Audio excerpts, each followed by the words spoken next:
Hello and welcome to this Real Watchers live stream. My name is Garrett, And I'm Adrian. and this is, as I said, our live stream that we do every week, every Tuesday at 7 p.m. Pacific Standard Time, where we go over new movie news, reviews, and so much more. But before we dive into everything today, Adrian, how the heck you been over the last week? Good. Just the weekend was nice. Relaxing, obviously full of like family stuff, but good all the way around. How was Thanksgiving for you? It was all right. I mean, nothing really to write home about. It was just a standard Thanksgiving, some good food, some good times. Other than that, as you'll see, a lot of movies I ended up watching. So Yeah, we're gonna have to take a break in the middle of that to read some comments. yeah, I'll probably stop halfway through that, and then it's also making up for this week, which we'll talk about a little bit later. Gotcha. But we already have quite a few comments coming in, so. Our good friend Kevin, co-host of Movie Club here on the channel, says, hello, everyone. Hello, Mr. Kevin. Hope you're doing well today.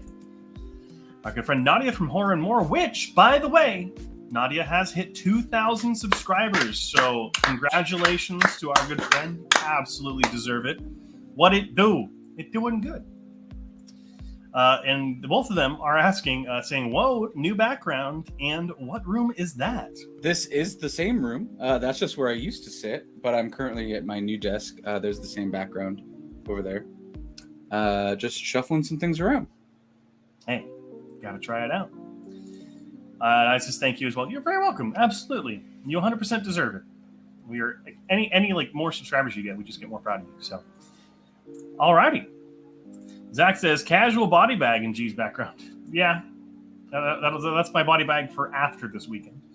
After the bride kills me for my best man speech. No, I'm just kidding. No, that's just my rental suit. Spoiler: it's extremely racist. I don't know how this is gonna go. No, that's just my rental suit for the wedding this weekend. So very excited for that. But let's go ahead and jump into the movie news for this week. And we're going to start off with probably the biggest story of this week. I don't know, This is one that seemed the most pressing. But Five Nights at Freddy's is officially Blumhouse's biggest movie ever. It has beaten the last movie that was the biggest. I don't remember exactly which one it was, but Five Nights at Freddy's has brought in $283 million on a $20 million budget. You hate to hear it. I mean, I told you this was going to happen, and everyone said I was crazy. No, I know. I hate it because it feels like stolen valor. Like, I just don't think it deserves it. I think they don't think it. I don't know. Just didn't. I mean, hey, was it Jason Blum or whatever, the head of Blumhouse, is like living it up. So, hey, I mean, they have a pretty successful production company. It's like, it's kind of nice for them to have a big hit. So, yeah, but the movie didn't even cover all 5 nights. It's ridiculous. A good point. But moving right along, Avatar 3 is currently in 2 years of, quote, hectic post-production, set to release in Christmas of 2025. Most likely this is hectic because James Cameron is trying to invent new technology every single day. Yeah, and somehow it still looks the same as everything else going on. I'm just kidding. No, I mean, this makes sense. They pushed it back already, and I mean, the last one was a leap forward in visual effects and some of the stuff that they did, and especially like water interacting with things. So like, depending on where this is, I mean, there's rumors that it has to do with like the fire tribe type thing. I've been hearing that as well, yeah. So maybe some evolutions in smoke effects or with fire. So who knows? Lighting. Yeah, just lighting in general, I think, might be a huge one. Like whatever the bloom effect and all that. Yeah. Speaking of visual effects, Anya Taylor-Joy is the latest name being thrown into the ring, being considered for a Fantastic Four villain, at this point unnamed. All of the rumor mills online are stating that she's being courted to play Silver Surfer, which I'm actually down with. I think she has a great, like, if she goes the same kind of route that Lawrence Fishburne did with the voice in the last Fantastic Four movie that had a Silver Surfer, I think she could totally nail it. I mean, I love her anyway, so I mean, I'll see her in whatever she's in. No, I think she's got the vibe. If that meant, like, I just feel like her being cast kind of makes sense. So, really hoping that they do go through with that. Yeah, exactly. Sliding right along. Back to your mic is. There we go. from circling back to the news from a few months ago, Gladiator 2 has resumed production after all of the strikes have ended. Still on track for a 2024 release, supposedly. Yeah, which probably means it's coming out Christmas time, and it's probably not going to have a lot of visual effects in it. Kind of leaning more towards maybe the more personal stuff. I don't know. But they've still got plenty of time. I think Napoleon was made on a pretty quick scale as well. I know the shooting period for that was really short, so who knows? I mean, maybe it'll be a smaller kind of scope picture, which I think is fine. I think it's fine. As long as they get the story right and they take care of the characters, I'm there for it. Yeah, 100%. Next up, though, Disney has officially reached out to Tom Hanks and Tim Allen about Toy Story 5, as Tim Allen has just recently confirmed on Jimmy Fallon. Tim Allen apparently is very excited, as he said, because it's being written by one of the writers who did one of the good ones, as he said. So apparently when they were told that, Tim Allen's excitement went through the roof. So interesting. I am not too close on the writers of each one, but I wonder which one he considers to be a good one. I mean, we all know the third one's the best one, but hopefully maybe it's he that wasn't one. a fan of the fourth. Maybe, who knows? I'll ask him. But moving right along, Margot Robbie confirms there are no plans for Barbie 2 right now, and hey, that's okay. Mm-hmm. Yeah, I believe she specifically said that we put everything we had into this one, which is totally fine. Leave it alone. Yeah, I think it's obviously open for all the different types of Barbies and different professions. I think they included a bunch in this one. I don't think we see another one for at least 6 years, probably, until they come up with the big sequel that will come out. So I hope so, at least. Yeah, it has to be the right story, and just have to see how they handle it. Yeah, completely. But sliding right through, Alien. That was you. I do the next one. Oh, sorry. we have a order to these things. Can't roll with the punches here, folks. Alien Romulus has been confirmed to take place between the first two movies. This is really exciting for those of us who are fans of the franchise, which I am a huge fan of the Alien franchise. And this is confirmed by the lead actress, or one of the lead actresses involved with the film. Just after we heard that Ridley Scott really liked this version of the film, there was actually a recent interview with the director, Fede Alvarez, who was really nervous to show this movie to Ridley Scott. And then Ridley Scott came to him and said, "You fucking nailed it." His words exactly. So excitement's starting to build. I want to see this movie real bad. Yeah, very excited. I love the Alien franchise, obviously, so another entry is always welcome. And moving right along, Jenna Ortega not returning for Scream 7 due to scheduling conflicts with Wednesday Season 2. Movie is currently undergoing a lot of large rewrites. Yeah, their main two actresses have left the film. One being fired, and the other one is currently doing bigger and better things. So, I mean, hopefully maybe they can take the story of Scream in another new direction. But we'll see. Next up here, our favorite bad guy actor, Giancarlo Esposito, has joined the cast of Destry Alan Spielberg's Please Don't Feed the Children. Destry Alan Spielberg is, of course, the daughter of Steven Spielberg, and this is her first film. So excited to see what comes of this. Obviously, she has to make a name for herself. She shouldn't just be riding the coattails of her dad's success. But very excited to see what they can do with this movie. A lot of the cast is pretty much unknown actors, except for Giancarlo now.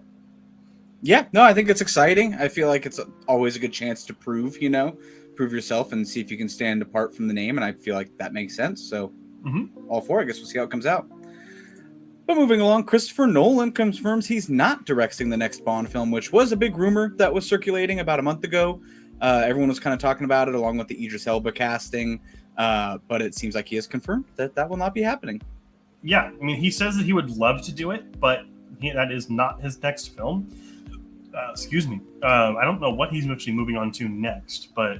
What if he actually is just tricking us all and it's actually just called, James, and it's not a Bond film, and he is directing it? Or it's just called Bond, but it has nothing to do with James Bond.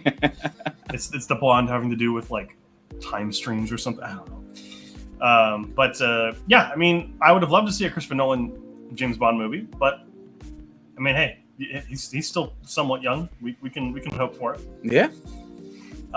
Next up, the upcoming Bike Riders film, which had a lot of really high praise coming out of its initial showings, was dropped from Disney's release schedule and has now been picked up by Focus Features and will be released by them. Just an odd story. This film had some really good initial impressions coming out of its screenings. Definitely. And Jodie Comer getting attention for potential acting nominations, and then Disney just dropped it. Yeah. Seems odd, but at least it's someone's picking it up. That's all that really matters, is that it is getting kind of put out there. Yeah, and at least it's not the Warner Brothers thing where they just completely shelved Coyote versus Acme, and now the feds are looking into it. Seems like a plot scheme or whatever, a tax scheme, if you ask me. Moving along, Tim Burton is against any sequels or reboots for The Nightmare Before Christmas. This was also kind of a rumor that was circulating a little bit ago, that we were going to get some like before Christmas or after Christmas, something like that. But he has confirmed that he's against it. Doesn't mean we won't get them, just he's coming out saying he will not be a part of them. Yeah, that, and he said that he's kind of become the old man on the block where he's like, get off my lawn, like, don't touch my stuff, kind of a thing. Yeah. So, I mean, we'll have to wait and see if something does happen, but I don't think we'll see something as long as he's alive. And lastly but not least, one of my favorite directors, Robert Eggers, is setting his new film for release, Nosferatu, on December 25th, 2024. So we can see a remake of this over 100-year-old vampire movie, which they just released 2 production stills of, and holy moly, this movie looks like it's going to be pretty good. With Lily Rose Depp is playing the main character. We also have Nicholas Hoult in the film, Willem Dafoe, but I forget the actual actor's name. The Skarsgård, who played Pennywise, is playing Nosferatu. And Robert Eggers has said that when people watch this movie, they will not see him. He just transforms so thoroughly into Count Orlok. That's amazing to hear. I mean, I'm super excited for it. I think it's going to be a great film all the way around. So, really exciting. Hasn't made a bad film yet, so really excited to see what he can do with this one. Also, in like other news, we did get first production stills as well from the Fallout TV show, which is really exciting. Yes, we did, and they look good. Yeah, they look pretty faithful to the show. Yeah, or the movie, excuse me, the game. So, but we do have some comments. Let's go ahead and jump into it here. How many sequels do you think FNAF gets? Over under is set at 2.5. It depends on how I like to make money for them. Under 2. I'm going to say it's definitely going to get a second one. I'm going to set it at 2 as well. I don't think the second one is going to be received as well, but it depends on how they handle it. Got to go rated R if they want more than 2. Well, they got a lot of success with PG-13, so I don't know. We'll have to wait and see. Matt Wells can't wait for Avatar 3. Just depends on what they can do with the story with it. And I felt it was going to be kind of tough to get excited for the second one. Then it did enough to hold my attention a little. Yeah. So hopefully they can take it in a huge new direction. So, also Matt Wells, Gladiator 2 is a weird sequel to make. Like, what is there to tell? Well, it has to do with Russell Crowe's son. They're continuing on the legacy. Yeah. He is in it, though. No idea. Russell Crowe's in it? I heard that. Maybe it's a rumor. Oh, well, I didn't see anything on the cast list, but maybe it's rumored he's like a flashback. Yeah, I think I saw that as a rumor, yeah. Okay. Cassidy, at least Toy Story made it to the 5th night. You're telling me. Don't even get me started. Let's see here. Thoughts on the way they didn't keep Chris Evans for Buzz voice actor? Realize Lightyear tanked, but at some point they'll need to move past Hank Snell. So the reasoning for that is that Chris Evans did not play the character. He played Buzz, but he didn't play the toy version of Buzz. The toy version of Buzz is always going to be Tim Allen, but the person that the toy is based off of will be Chris Evans. That was the whole. It was like a really meta plot. Yeah, it was really strange. Lightyear was a lot too meta for, I think, most general audiences to really understand. It took me forever. I feel like even watching it, you have to remember that like this is the movie. You're watching the source material that the character from Toy Story comes from. Yes, exactly. Like you're watching the movie that Andy watched in theaters before getting that toy. Yeah. So it's a weird concept, but hey, it is what it is. Matt Walls, I actually watched Alien Covenant again the other day. It was meh, but still somewhat entertaining. I gotta disagree. I love that movie. I think it does get a little bit too action forward at the end for like the pace that it sets for me. But I think it's overall a good film. I really enjoy it. I think it's a great addition. I think And that made is it Fassbender? Yeah. I think Fassbender is amazing. David, as always. the character. Yeah. Yeah, I think that was a better addition to the franchise than 3 or Resurrection were. Completely. Both Prometheus and Covenant. I really like the story that Ridley Scott was trying to tell with those. Personally. I really like the style direction that both of those went. I think it kept the same themes, but really advanced kind of the world building with the technology and stuff. And I really like the design in those two. Yeah, and I like how after Prometheus, because I really like Prometheus, but it wasn't as violent as the first Alien movie was. Yeah. And Covenant was a return to the bloody, gory violence from the first movie. So especially that scene kind of when they're in the fields and they first start getting attacked. Woo. Yeah, the neomorphs, or the one that bursts out of the guy's back. Oh! Zach Stanridge, Chris Nolan's Bond film is only about fiscal bonds and how they affect the economy. I hope so. I'll still see it. You'll still catch me front row. I mean, yeah, it's Christopher Nolan. Also, for some reason, it'll have explosions and stuff in it, too. Matt Walls, Christopher Nolan already made a Bond film, Tenet. The more I watch it, it's more and more of a sci-fi Bond film. 100%. I could see it like kind of feeling the same as like Spectre almost. That similar kind of like vibe to it. So yeah, good observation. Yeah. Perhaps James Bond Jr. Jimmy Bond Johns. I love the follow. That was really funny. Alrighty, well that's it for the comments for that. Let's go ahead and jump into the trailers that we saw this week. Not a lot of them at all by any means. But did anything stand out to you this week? I actually didn't watch probably like 90% of these. So the only one I'll say is the one that I did watch, which is Society of Snow. Yes. I think that looks really entertaining and really, really enjoyable, or at least to watch. So I didn't see any of the other ones. None of the others caught my interest from the thumbnail, or I just didn't see them. Yeah. That's my pick too. I think the movie's going to be really good. I think it looks like a return to form for J.A. Bayona, who really went off the deep end with Jurassic World: Fallen Kingdom. So, very excited to see him return to more of a more serious, dramatic film. It kind of feels like The Gray mixed with like the Day After Tomorrow vibes to me.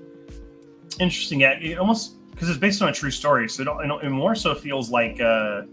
What's the movie about the soccer team that was trapped in the cave when it flooded or whatever? Oh my gosh, I watched it too. I can't remember right now. Yeah, it had a big cast in it too. It just felt like that to me. More so. I think it's going the true story route. It's really interesting. And I'm glad that I have Netflix again, so I'll be able to watch it. So you gotta get Apple TV, by the way, if you don't have it. My brother has it, and I keep asking him for the login, and he won't give it to me. A lot of top-tier content. All right. Quick comment here. Quick response to Alien Covenant. I thought there was way too much cursing. I cussed like a sailor, and I was like, yo, enough. Really? Clearly, you don't play Xbox with us. I'm trying to remember. There is a lot of cursing in the movie. I think they overdid it a little bit after Prometheus. I'll have to rewatch it, because I actually don't even, can't even think of one of the characters cursing, so maybe I just am too... I do need to rewatch it. I love that movie. Kicking and Screaming is the soccer movie you're thinking of. Oh, that's right, where they get stuck in the mines. Thank you, Zach. Cassie said 13 Lives, which that is the proper answer. I loved Will Ferrell in 13 Lives, though. Really, really good addition to the cast. Yeah, he played the water. It's the most method role he's had. But that's going to be it for the trailers this week. Let's go ahead and go over the movies that I watched this week, and I had to make up for it. Strap in, grab some popcorn, because there's a lot to go through here, and some really exciting ones. So let's go ahead and jump right into it. First up this week was Memory, The Origins of Alien. This is a Shudder exclusive documentary on the making of the original Alien film. I said it was a thoroughly engaging piece about the inspirations and creation of Alien, one of the best horror movies of all time. While I would have liked a little bit more length in diving into the post-production and release of the film, it's still a wonderful documentary that gives me so much information into the film and franchise that I love. Kind of being on the Alien topic again, kind of interesting. Number 2 was Blue Beetle. I finally checked this out on HBO Max. Gave it a 77. I said after a slew of disappointments, Blue Beetle finally feels like a step back in the right direction for DC, kind of like the Suicide Squad was. It's funny, but not always truly funny, and has a great message and good action. It's a CGI fest, and it is pretty formulaic. It's another superhero origin story, but the performances here and the visuals set it apart. It's a fun ride that unfortunately didn't get as much attention as it needed at the box office. If you're looking for something that's a fun watch and you don't really need a whole lot of information about, I would check out Blue Beetle. After that, watch Scott Pilgrim versus the World for the first time. My cousin showed this to me, which I was very excited to see.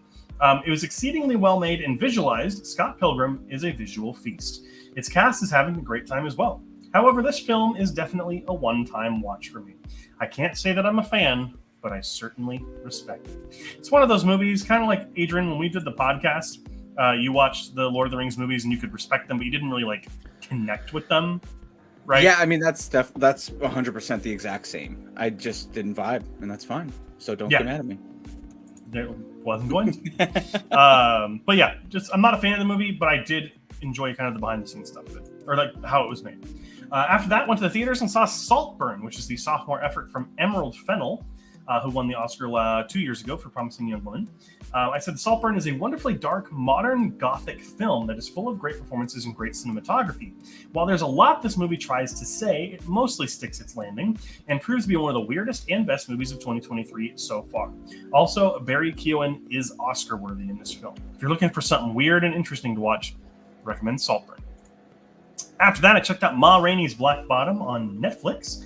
Packed with incredible performances, Ma Rainey's Black Bottom is carried by Bozeman, Davis, and Domingo. Other than that, the film feels a little incomplete, too short, and we need some more time with these characters.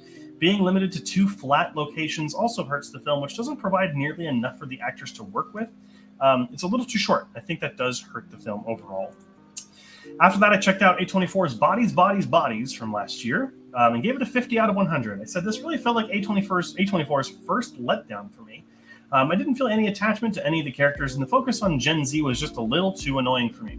There are some really good shots here, and Maria Bakalova continues to be an underrated talent, but Bodies, Bodies, Bodies just didn't quite hit the nail on the head for me. So, give it a 50. On the opposite end, we watched Tropic Thunder. Tropic Thunder is a great movie, giving it an 82 out of 100. Sure, not all of it ages well, but this film is so thoroughly roasting Hollywood from the inside that it's hard not to laugh. It's one of those 2000s American comedies that works so well, just not because of its cast, but because of the subtlety and the efficacy of the jokes that it makes land. Also, who doesn't love Tom Cruise dancing to apple bottom jeans? I mean, come on, it's great. This is the one I'm very interested to talk about. Zach, we finally get to talk about it. Went and saw the Marvels this week on Thanksgiving, actually. Or not Thanksgiving, it was the day after Thanksgiving. But I said, given it a 55. I said, it may be one of the MCU's most disappointing films so far, but goddamn does Iman Vellani carry this movie. The VFX seem better than they have been recently in MCU films, but this movie is so poorly edited, paced, and constructed that it's distracting. It's just really frustrating because Nia DaCosta has made way better films than this, so I don't know who to blame for this film's shortcomings. That's really about it. It's meh at best. Stamped from the Beginning, which is a new documentary on Netflix. Checked out after that. I gave it an 88 out of 100. It's beautifully made, its talking points are clear, and it gives me a lot to reflect on. These are the signs of not only a great documentary, but one that's poignant and important. I do think it could have been a little longer, and I wasn't necessarily a fan of a lot of the artistic recreation segments, but other than those nitpicks, I would 100% recommend this documentary. It is a really good one about basically how like the racism against Black people was invented. It's really, really interesting to watch, and it kind of goes through history. But we have a couple of comments we'll get to while we were kind of literally around kind of the halfway point. SOG and Kevin rewatched Fury Road after your Friday video and forgot how gorgeous it looks. Crazy to think it's coming up on 10 years since release. Yeah, Mad Max Fury Road. Shout out G and Kevin. Oh, shout out. I am not hip with the kids, apparently. Our good friend Jose, Downey Jr. was that movie, followed by Tom Cruise. Robert Downey Jr. Oscar nominated for that film, which I don't think would have happened today. An actor in blackface getting nominated for Best Supporting Actor, but it's so good. I think they went so meta with it that it was okay, just because of like how many different layers he was wearing. But like that, it was roasting Hollywood. It wasn't making fun of it's making fun of method acting. Yeah. Zach, Tropic Thunder at 82, but Nacho Libre at 2 seems like a bridge too far. They're definitely in the same tier. No, they're not. To me, at least. which is the whole entire point of me reviewing the film. Matt Walls, I remember my brother-in-law passing out from laughing at Tom Cruise dancing at the end of the movie. Yep. Passing out? That's pretty rough. I couldn't imagine just sitting in the theater and I hear someone slump in the back. But thank you for those comments. We'll go ahead and finish up the remainder of these. Only about 5 of these left here. Then I also checked out the animated 1977 The Hobbit movie, and I gave it a 49. It glosses over so much of the story that it's hard to ignore, and the terrible 70s folk music is such a buzzkill in this movie. It's beautifully animated, but it never feels truly Tolkien in the way that the Jackson films do. I would so much rather watch the Peter Jackson Hobbit films over this any day of the week. After that was Transformers Revenge of the Fallen, because I was going through the top 100 highest grossing films list, and I will forever defend how good the VFX are in these films, but I cannot defend anything else about this movie. It's propaganda for the American military, it's racist, and it's just horrible. Easily one of the worst pictures in American cinema history. These were my thoughts in 9th grade when I saw this movie for the first time, and they're the same thoughts now. So sometimes your thoughts stay the same. They don't always evolve. After that was Finding Nemo, and this is adding to the collection of some of the best films I've ever seen. I've seen Finding Nemo before, but only recently gave its review. Beautiful, heartfelt, and emotional. Finding Nemo is a true triumph of animation. Its cast is perfect. Its visuals speak as much as its story and its characters, and I love every minute of it. My love has only grown for this film the longer that I've known it. Finally, here we have 2 short films. One of these is a short documentary on Netflix. Would highly recommend this one, called Ghosts of Sugarland. It's a sad documentary that begs to have a full-length exploration of radicalization. This is a great 20-minute documentary, but I would have loved to have seen a longer one. So this is actually about a group of friends in Sugarland, Texas, who they're all Middle Eastern. They were raised Muslim, and one of their friends ends up converting to Islam and then ends up not having his questions answered and becomes radicalized by ISIS and actually ends up going to the Islamic State. Wow. And it's how it affects his friends. And it's a very fascinating documentary. Would highly recommend it. Also after that, this one is also fantastic, called The Dads. This came out this year. This also deserves to be a full-length documentary, and it needs to be stated in such a way. But for what we got, it's powerful and important. This documentary this short film should be a mandatory viewing for all up-and-coming fathers. This is about 5 or 6 fathers whose children transitioned, they became trans, or they came out as trans, and kind of the experiences that they went through as either single fathers or kind of that environment. And it's just it's very awesome. I would highly recommend it. It needs a fuller length documentary, I think, to cover that whole topic. But it's on Netflix if you want to check it out. Both of those ones are. And if you want to see anything else that I've reviewed, you can check it out on Letterboxd, where I'm now a patron, actually. And you can follow me there. So we're getting close to 1,000 films. I think as of today, we're close to 950? 943. So we're almost there. Might hit it before the end of the year. Awesome. So, and speaking of hitting high numbers, also this is a good time to point out, the 150 films video that I made a month ago has just crossed 8,000 views, which is carrying the channel. Absolutely nuts. So thank you all for supporting that. Thank you. A couple more comments though as we get in here. -5 or 5 out of 100 for Revenge of the Fallen. Yep, either one. It's just not good. It's just not good at all. How do you find the time to watch a butthole loads of movies? I don't know why you put hole in there, but I appreciate it. Honestly, it was a holiday week, so Thanksgiving, I had a lot of free time. Also, over the weekend, I had a lot of free time. I don't have a whole lot going on last weekend. And just kind of sat there and watched a bunch. Fun fact for those keeping track at home, there's 3 later from the wheel, but Garrett watched 17 movies. Mm-hmm. Yeah, it's not even counting the Wheel of Fate movies yet. So that is including. Biggest story, in my opinion, on the Marvels is Brie Larson. I haven't heard a single person give her praise on her performance and should thank her lucky stars Iman Vellani as a superstar. Well, this is actually funny because I was talking to Adrian about this before the podcast, and I think she was better in this movie than any other appearance she's had. because I think the script gave her a lot more to work on and made her a lot more relatable than she's ever been. I actually enjoyed her performance, maybe not her performance, but I enjoyed the portrayal of the character a lot more this time than I have in the past. And I've been okay with the character, but I think this is the first time where I was like, okay, she's Captain Marvel. Sure. You know, I think everyone else just kind of was in the movie. Honestly, the performances weren't the problem. I think the problem was that the movie is just edited like a fifth grader made it. So it's not good. Matt Walls says, I used to watch 3 movies during the weekdays and at least 4 or 5 on the weekend, but that's when I didn't have a job. That's kind of a good way to look at it if you're going to try and watch a lot of movies. That sounds like kind of what I would try to do.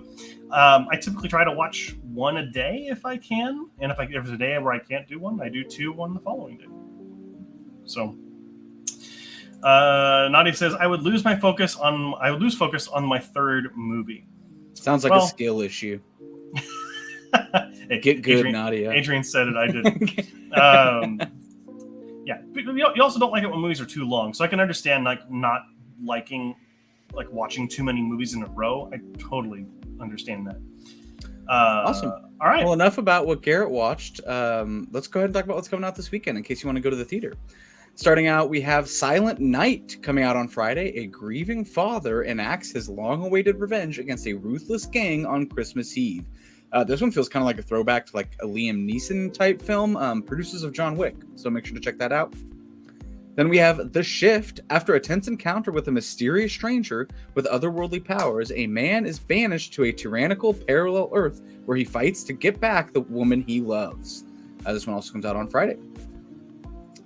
Then we have Godzilla -1 coming out on Friday as well. This is a big one. Godzilla appears in post-World War II Japan, which at its low point at 0, and knocks the country down 1 to the negatives. I don't know what that description was. It's a Godzilla movie. Go see it. Then we have Renaissance, a film by Beyonce coming out. This is just basically her world tour, similar to the Taylor Eras tour film that we just got. So kind of if you didn't get a chance to go see it and you want to see the Renaissance tour, now it's going to be in theaters on Friday. Then we have Candy Cane Lane. A man is determined to win with the neighbor's annual Christmas decorating contest. After making a pact with an elf to help him win, the elf casts a spell, bringing the 12 days of Christmas to life and unexpectedly bringing chaos to the town. This is an Eddie Murphy movie. Moving on. We have Eileen, E-I-L-E-E-N. A woman's friendship with a new coworker at a prison facility where she works takes a sinister turn. This one comes out on Friday as well, starring Anne Hathaway. So pretty fun stuff there. Then we have Teddy's Christmas, if you're looking to get into the Christmas spirit, coming out on Friday. Christmas peace falls over the small town, but at the Christmas market, there's hectic activity. Marianne discovers a teddy bear at the top shelf. Is he alive? Marianne must get the teddy whatsoever. But Teddy wants to get to a rich family. That has Zachary Levi in it. So sounds like the craziest thing you've ever read. That was... I can't even believe I was reading it. And then in theaters, this is more of a Tuesday thing, but we are getting Monty Python and the Holy Grail back into theaters if you haven't had a chance to see it. This is an iconic event, so limited release.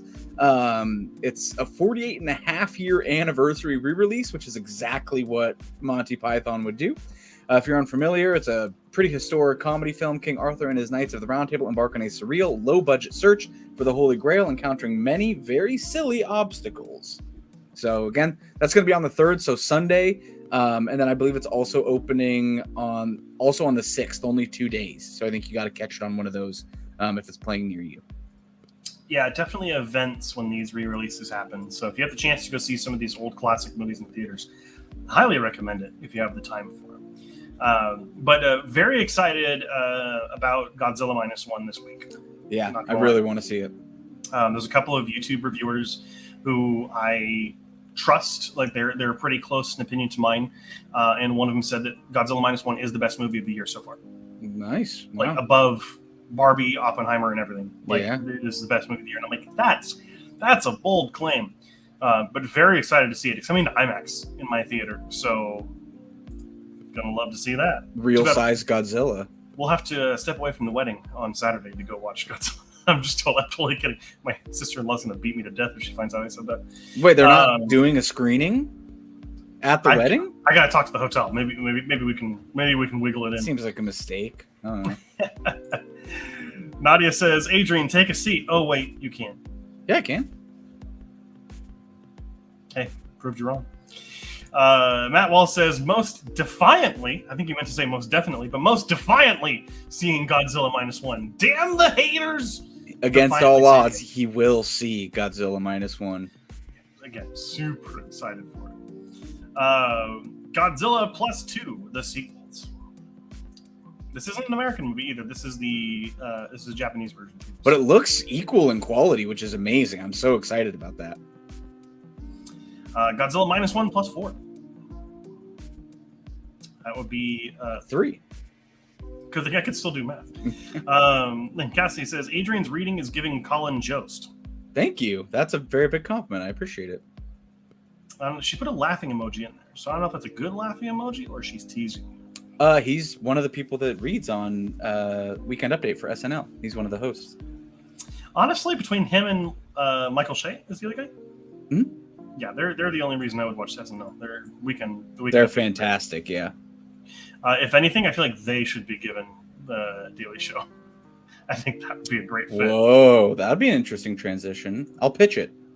There you go. Hey, with all your poll you have in the television industry. But that's going to be enough for what's coming out this weekend. Let's talk about what came out last weekend. And rather surprisingly, we had some interesting developments here at the box office. The Hunger Games: Ballad of Songbirds and Snakes retains its #1 spot, bringing in $28.8 million. Napoleon coming in second with $20.4 million. Disney's first weekend release for Wish has failed, unfortunately, bringing in $19.5 million in third place. To be honest, a pretty busy weekend at the box office, though. So, not surprised it didn't do as well. Also, didn't really seem there's a lot of excitement around it. A lot of people, before you move on, a lot of people I've been hearing on TikTok are thinking that it was Disney's first experiment with a completely AI-generated film, besides the voices. People that have seen it, like the plot and everything, feels like it was generated as like a formula. Apparently, I was also hearing that there were rumors that the film was originally supposed to be fully 2D animated, and I can guarantee that if it was fully 2D animated, it would have done better. Yeah, I can probably guarantee that too. Especially with critics. And then in fourth place, Trolls Band Together with $17.5 million, and Thanksgiving and fifth place with $7.3 million. The Marvels in its third weekend completely dropping off the board. Saltburn didn't even come onto the board, which is a little unfortunate. You should go see the movie. Saltburn's really good. But I mean, this is to be expected. You have a huge franchise film with Hunger Games. You have the big historical epic with Napoleon, and then the kind of family movies with Wish and Trolls Band Together. So, I mean, not too surprising, but all in all, that's your weekend at the box office. Yeah, I mean, it doesn't make too much of or doesn't like surprise me that much. Yeah, it's not the most surprising thing in the world. But let's go ahead and transition over to the Wheel of Fate. And I just made a last-minute decision. I do have a little bit of time for the wedding this week. So we'll do 2 movies that we'll select from the wheel. I will not have time for 3 this week. But let's go ahead and talk about, while you guys get those suggestions, and make sure you get some suggestions in for a chance to be picked, the movie that I'm going to watch this week. But for the movies that we did watch this week, there was quite a mixed bag. So let's go ahead and talk about it. We'll go from best to worst. In the first position, we have Stuart Little from 1999. This movie I loved when I was a kid and got to watch it again. I give it a 68. I say it's a perfectly fine and mindless family movie with a great message. It has some pretty good effects for 1999 that are also impressive here, but the cast just kind of feels out of place. Like, why is Hugh Laurie in a movie like this? Michael J. Fox was probably the oddest pick to play Stuart Little, and the Little family just feels kind of odd. However, Nathan Lane as Snowball the cat is perfect casting and a treasure, and I want him. In second was The Santa Claus from 1994, coming in with a 54 out of 100. I said it's a perfectly average, harmless family film for the holidays.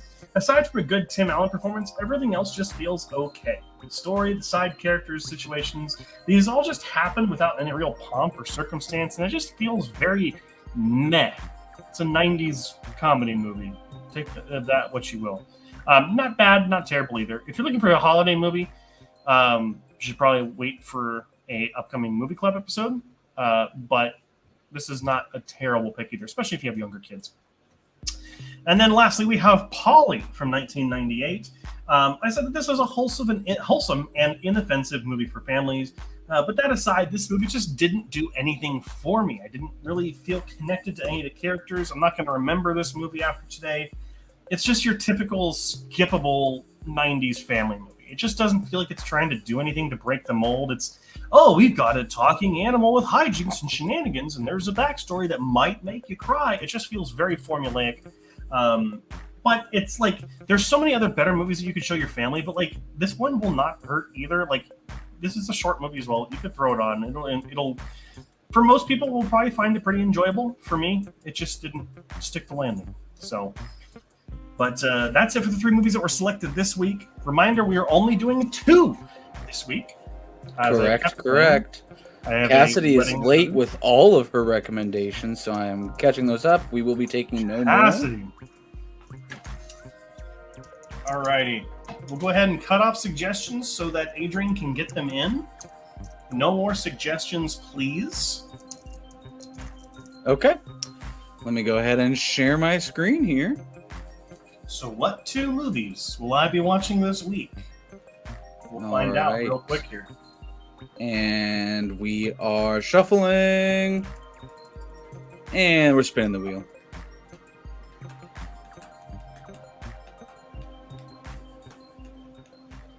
Planes, Trains, and Automobiles. So I'm guessing that's Nadia, because she's been trying to get me to watch it the entire time. That is Nadia. Congratulations, Nadia. All right, and we are spinning the wheel again. Second and final pick of the night. Mm-hmm. Only 2 this week. Shutter Island. Let me go ahead and double check. I want to make sure I haven't seen Shutter or reviewed Shutter Island already. I know you've seen it. Yeah, I don't know. I've seen it. I own the book as well. I have not reviewed it yet. Okay, so perfect. That will be on there. I think that's actually an upcoming episode of Movie Club as well. So oh, nice. That'll be an interesting crossover. Not for a while though, but it is coming up. So let's go ahead and jump onto some of these comments here real quick. They're all suggestions. Matt Walls, if Wish was 2D animated, I would be there watching it. Disney needs to go back to their roots. 100%. I mean, that doesn't necessarily guarantee you're going to have a good story or that you're going to have good characters, but I think it goes a long way to bringing back older fans of your stuff. Definitely. It's a good, like, you could bring in the new story, like the new stories that they have. Some of them are a step up, so it's like you can bring that storytelling in and just bring it with the style. So, Zach, I have already covered Napoleon Dynamite, so unfortunately I can't do that one. I hate that movie. So, Matt Walls did want to point this out. End of Evangelion. I am almost done with the series, and I'm going to be watching the movies next. So that will be coming up in my kind of extracurricular reviews outside of the show. Planes, Trains, and Automobiles. She's been recommending it to me for weeks now, so she finally won. So excited. Legend from Zach. I don't remember Legends. Are we going to go through all the submissions? No, I'm just kind of going for the ones that really stand out. I'm trying to see if there's any that I've already seen. Nadia did already cover Death Sentence. You won it on a wheel spin already. So that has been covered. Ex Machina. I have already reviewed Ex Machina. Is one of my favorite films ever. It's in my top 150. And that's it. Cassidy says, sorry, Adrian's using all the Wi-Fi. It's probably true. There you go. Also, casted Oscar Isaac films. Oscar Isaac. Oh, he's in Shutter Island. That's right. Nadia says, yes, Planes, Trains, and Automobiles is hilarious. Looking forward to it. It's got Steve Martin and John Candy, so I'm all over it. But that's going to be it for kind of all of our scheduled stuff for the week. What's going on there, Adrian? I don't think he's in Shutter Island. And that wasn't one of... Oh, sorry, that wasn't... That was Kevin's pick. Good thing you're doing a rewatch. I like how Kevin picked that, even though I have to watch it anyway coming up, but it's all good. Shout out, was Kevin's pick. Yes, I remember. I literally looked at it up in the higher in the chat, but it's all good. Just shows how mindless I am sometimes. But that's it for Wheel of Fate this week. So 2 movies, just because, well, we'll kind of transition over into what we've done in the last week or what we've kind of been up to. But Adrian and I will both be at my brother's wedding on Saturday. So because I'm the best man, I will have not a whole lot of time this week to watch some films. So I gotta watch the one for Movie Club and these 2. So, don't worry. We'll make up for it next week. We'll do 4 next week. And I'm going to write that down because I'm making a promise right now. We'll do 4. You hear me, Adrian? I hear you. That's good for you. Good job. Bold call here. Bold claims. I mean, you watched 17 this week, so 4 is not that crazy. Right? It just means watching less on my own. But, I was hesitating. I wanted to get your input on this, Adrian, and I guess Ed chats as well. I'm trying to watch more short films like The Dads and Ghosts of Sugarland. So do you think that I should include short films in the review section or no? I don't see why not. They're still films. Sure. I mean, just because if I watch 10 short films, that's just a lot more that gets to be talked about. And I feel like short films don't really get a whole lot of attention. I certainly didn't give them a lot of attention until recently. So yeah, and most of them 10, 20 minutes. Like honestly, that's while you're eating lunch or while you're you're cooking dinner. No, there's not a whole reason. It's just a lot of these people don't know they exist. So if I can give one recommendation for a short film, it would probably either be The Dads is a very good one, or also The White Helmets on Netflix, which is about I think it's in Syria. It's the group of civilian first responders who wear white helmets, and they literally as soon as a building is bombed, they run to it to get civilians out. No regard for their safety. It's purely about saving as many people as possible. It's kind of one of those human stories. It's just really nice to see. So nice. Zach says, looking forward to seeing a different wall in Adrian's room next week. Stick around. Yeah. Maybe put up a green screen or something. I don't know. Absolutely not. Okay, well, I tried, everyone. Jose, I would. It is a film, even if short. 100%. What do they say about people? Yeah. They're films, even if they're short. That's what I say about people all the time. In that case, I mean, there's a lot of things that count as short films too. The old Looney Tunes shorts would count as short films. So it opens up a whole wide range of stuff. Zach, we only have 2. Sorry, man. Sorry. Adios, buenas noches. See ya. Adios. Hope you have a good night as well. I know what that said. I feel smart. Zach, would love to see the list of watched movies, then highlight bright spots or disappointments. For watched movies, my list of watched movies, or you're saying what you went through today, only do the bright spots and disappointments. Oh, that's a good point. Especially if it's maybe over a certain number. It's just that's what I was thinking about doing this week. Actually, it's funny that you point that out. I think that going forward, that will be what will happen. If it's 17 movies like it was this week, talk about the highs and talk about the lows. And we'll just throw a banner that goes through the full list. Sure. That you did watch, yeah. And your ratings. You could even put the ratings down there. Yeah, 100%. Jose, Tom and Jerry, Looney Tunes, Droopy, the possibilities. There's a lot of animated shorts out there. So, alrighty. But Adrian, kind of getting back on topic, what have you watched this week? What have you been playing? What have you been doing? We did finish, been huge on Apple TV recently, so did finish Silo, the series based on the trilogy that I had read the first 3 portions of, but I'm now reading the second 3 portions called Shift. So I've already read Wool, and now I'm on Shift. So currently reading that. The show is excellent. If you haven't seen it, or if you don't have Apple TV, you should get it. And then I did finish the book Red Mars. Don't recommend. Give it a 2.5 out of 5.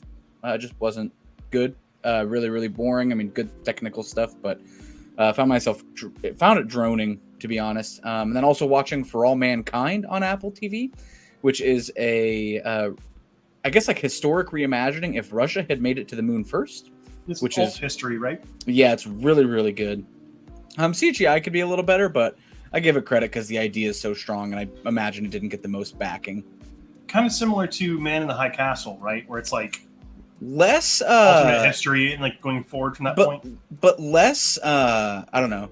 I feel like Man in the High Castle can get a little like crazy with its alternate history, Sure. or like a little away from itself. This one feels pretty grounded, and is pretty realistic because it ties into real world events that did still happen even in this alternate history. Sure. So it's not kind of some of the same stuff. And then I also went and saw Napoleon.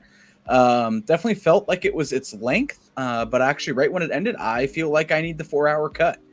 That's what everyone's been saying. Yeah, not because it's like, it definitely felt long, but it also felt like incomplete. Like I feel like there were parts of the history they skipped over, and the movie felt edited odd in some of the beginning parts when it was skimming through his life. So it also like picks up at when he's an adult seeking his promotion. Like I would have enjoyed watching him come from squalor and like working his way up. So I feel like the movie skipped over a lot. Definitely well shot, definitely well acted. Joaquin Phoenix is a legend, obviously.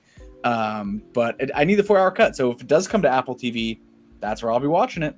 It is going to be coming to Apple TV. So a couple comments here real quick. Matt Walls has been rewatching The Expanse, in my opinion, the most underrated show ever made.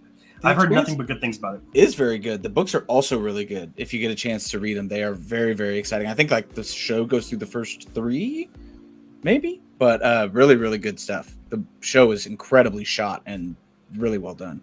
It's also getting a Telltale game, I think, which is kind of interesting. That's cool. I'd be interested in that. Zach, correct. Going through a Rolodex of the 20 movies could be a lot for a new watcher. Highlighting Nacho, to my chagrin, was a good way to set up conversation.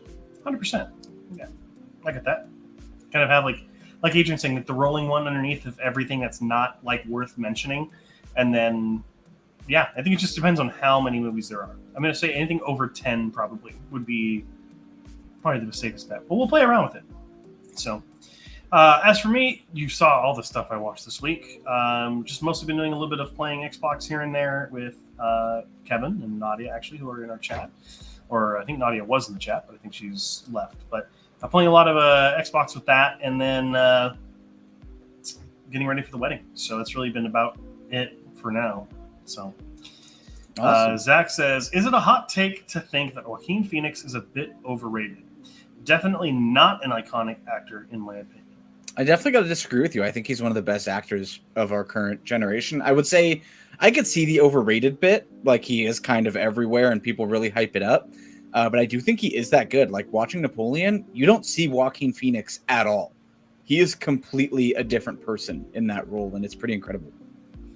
I am kind of in a different, I don't necessarily agree, and I don't necessarily disagree either. I think it depends on the role. I think, like, specifically as Joker is one of his best performances ever. But he also has movies that a lot of people haven't seen, like I Really Wish You Were Here, or whatever that movie is where he's like a hitman, which went very much underviewed and is also considered one of his better performances. So I don't know. I honestly don't know. I think that he's definitely a very good actor. I wouldn't say he's iconic.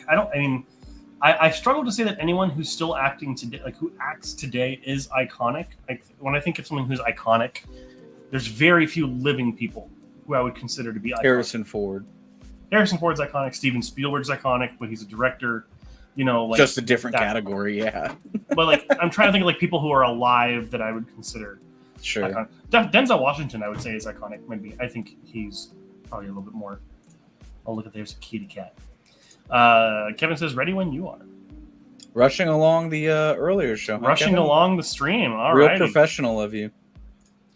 Definitely iconic actors. Okay. Yeah. Morgan Freeman? He's dead. Just kidding. And then Jose says, plus, hasn't he retired twice? If you're referring to Joaquin, I think he retired once. And there's a documentary about it. But, yeah, I don't know. Turns out he was just method acting for that role. I think he has one of those things, like he's kind of like Tom Hanks for me, where he's a very good actor, but I feel like he's just in those movies. Like I just see Joaquin Phoenix, except for Joker. Joker's the only one where I think he melds into it. But like like in a Tom Hanks movie, like no matter how good his performance is, you see Tom Hanks. So it's like I just see Joaquin. Yes. I felt like he blended in Elvis pretty well. I mean, he was mostly polyurethane, latex, makeup, and it's also just his worst performance. So I was just mostly focusing on that. But he was just joking. Right on point. Hanks is levels above Phoenix, so much more diverse. No, but I'm not saying that like they're on the same level. I'm saying that like they both are like recognizable. When you watch a movie with Tom Hanks in it, Tom Hanks is there. Like you see Tom Hanks. Again, it could be a very good performance, and he could meld into it. But physically, you see Tom Hanks, and I feel like it's the same for me with Joaquin. Kevin, no, I just don't have my phone with me. Cool. Cassidy, and the news heard round the world. Very good, Tom Hanks. It was the start of the revolution. No Schoolhouse Rock reference there. No. Anyhow, alrighty. Well, that will be that's pretty much it we have. So, Adrian, in the meantime, if anyone doesn't know where to follow us, because we've been growing in subscribers and viewers, where can they follow us if they don't already? Yeah, if you don't follow us, you can find us anywhere at Reel Watchers, REEL, like a fishing reel. And Watchers, WATCHERS on Instagram. If you want to chat with us, shoot us a DM, tell us what we're doing right or wrong. If you're watching us on Twitch, please consider giving us your free subscribe or free follow. It does help out, and every follower counts. And then if you're on YouTube, which is where the bulk of our content is, make sure to like, subscribe, and hit the bell. We go live every Tuesday at 7 p.m. And then we also have additional stuff. Garrett puts a lot of really hard work into video essays that are doing really well. We talked about it earlier. Our big one has done over 8,000 views, and our subscriber count continues to grow. So make sure to check that out and stick around for those. And we also have our Reel Watchers Movie Club, which is Garrett and our other host, Kevin, who go live every Friday morning. Or not live. They post every Friday morning, and they go over the IMDb top 200 films in more depth, where typically, as of yet, it's mostly just Kevin hasn't seen them, and Garrett has. But there are some that they both haven't. So stick around to see which ones those are. But yeah, check us out, subscribe, stick around, follow. We'll hope to see you here every Tuesday. That's absolutely right. The Movie Club comes out every Friday at around 4 a.m. Pacific Standard Time, so people on the East Coast can get it early as well. This week, we're covering the anime thriller Perfect Blue, which we actually covered on the podcast. It's another one of my top 150 films. So love that movie, absolutely. Kind of spoils my opinions on it. But that episode will go live this Friday, so make sure you're subscribed so you can catch that. And pay attention because you'll find out what else is coming after that. So we've actually got our movie clubs planned out for like the next year. So that's assuming it's how going the to be. podcast was. Assuming we'll be here in a year, But anyhow, thank you so much for watching. For those of you who don't know, we go live every Tuesday. Oh my gosh. It's the end of the night for me. Every Tuesday, 7 p.m. Pacific Standard Time. Make sure you join us here live. We absolutely love having you in the comment section so you can suggest movies and talk with us. And then Movie Club every Friday, as we said already. And that's about it. So again, thank you. Actually, hold on. We had a comment. Zach said, Phoenix could never do Forrest Gump and Woody. Hanks has Steph Curry range. I don't get the Steph Curry reference, but sure. You don't know who Steph Curry is? I've heard the name, but... Oh, he plays for the Warriors. Probably the greatest three-point shooter in the NBA. Okay. Arguable. So the range is that he can shoot accurate from far away. So he's not... is the joke that he wouldn't be... He's better than Shaq then?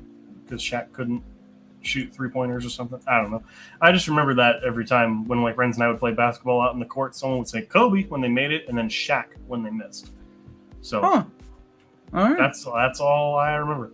Anyhow, on that note, thank you so much for watching. Make sure to subscribe, like, comment, all that wonderful stuff. And until next time, keep your eyes on the screen. See you later.